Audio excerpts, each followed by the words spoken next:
On the bustling streets of Havana, people still talk about Zunzunejo, a social media network that exploded in popularity. Cuban slang for hummingbird, it evoked the image of Twitter and had tens of thousands of cell phone users. Ernesto Guerra was one. You would log on and write 140 characters. It was free of charge. But what Guerra didn't know was that Zunzunejo was part of a U.S. plan designed to undermine the government of President Raul Castro and his brother Fidel. AP's investigation showed the organization behind this was the United States Agency for International Development, a federal agency best known for overseeing billions of dollars in U.S. humanitarian aid, which also has a mandate to spread democracy.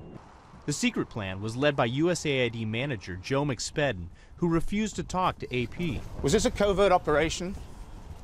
Later, a USAID spokesman said nothing about USAID's Cuba programs is classified or covert in any way. We carry out programs in a discreet manner to help ensure the safety of all those involved. The network came to life after a USAID contractor obtained 500,000 cell phone numbers on the state-owned mobile network. The contractor, Creative Associates based in Washington, D.C., was paid by USAID to hatch a plan to send text messages to Cuban cell phone owners. Initially, they sent messages about topics like weather, soccer, and music to build an audience and so as not to alert the Cuban government. Later, they planned to push messages which they hoped would encourage dissent.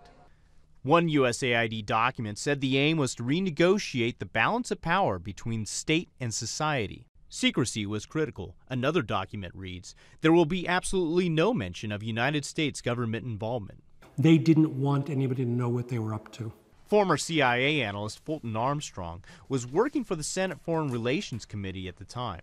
He said tensions between Congress and USAID over what appeared to be clandestine operations started before the Zunzunejo project was launched.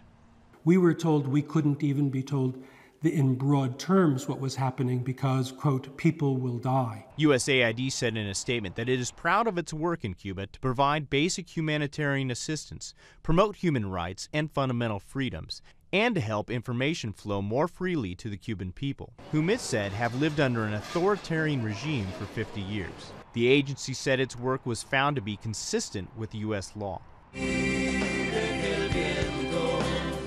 The first opportunity for the Zunzunejo team to test the blast messages came in September of 2009, when thousands gathered for a concert by Latin star Juanes in central Havana.